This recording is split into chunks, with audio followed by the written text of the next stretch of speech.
কিছু কিছু ব্যাপার আছে যেগুলোতে রোজা ভাঙে না, সংশয় তৈরি হয়, কনফিউশন তৈরি হয় যে আসলে কি রোজাটা ভাঙলো কিনা। সেগুলো কি?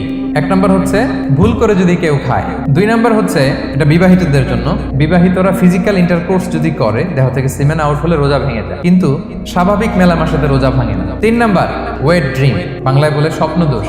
ঘুমের মধ্যে এমন কিছু দেখলেন ফলে আপনার সিমেন আউট হলো, আপনার রোজা ভাঙবে না, শুধু আপনি ঘুম থেকে উঠে ফরজ গোসলটা করে নিলেই হবে। চার নাম্বার হচ্ছে ব্লাড টেস্ট, ব্লাড টেস্ট করলে রোজা ভাঙে না। পাঁচ নাম্বার হচ্ছে অনিচ্ছাকৃত বমি। ছয় নাম্বারে নোজ ব্লিডিং, নাক দিয়ে রক্ত ঝরলে মানুষের রোজা ভাঙে না, আনলেস যদি অনেক বেশি অ্যামাউন্টের হয়, আপনি ক্লান্ত হয়ে পড়েন, তখন তো আপনি রোজা ভাঙতে পারেন। সাত নাম্বার রোজা রেখে দাঁত ফেলতে পারবো কিনা, দাঁত ফেললে যে রক্ত বেরোয় এতে রোজা ভাঙে না। আট নাম্বারটা হচ্ছে ইনজেকশন, রোজা রেখে ইনজেকশন দেওয়া যাবে কিনা। কিছু কিছু ইনজেকশন দেওয়া যাবে, কিছু কিছু দেওয়া যাবে না।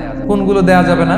এনার্জেটিক ইনজেকশন দেওয়া যাবে না, যে ইনজেকশনে ফুড সাপ্লিমেন্টারি আছে, যেটার মধ্যে নিউট্রিশন ভ্যালু আছে, এই ইনজেকশনগুলো দেওয়া যাবে না। কিন্তু পেইন কিলার যে ইনজেকশনগুলো আছে এটা দিতে পারবেন। অ্যান্টিবায়োটিক ইনজেকশন দিতে পারবেন, অ্যানেস্থেটিক ইনজেকশন দিতে পারবেন, এই জাতীয় মেডিকেশন ইনজেকশনগুলো দিতে পারবেন। নয় নম্বরে কিছু কমন ব্যাপার আছে, এর মধ্যে এক নম্বর হচ্ছে টুথপেস্ট। রোজা রেখে টুথপেস্ট দিয়ে ব্রাশ করা যাবে কিনা? যাবে, কিন্তু না করাই ভালো।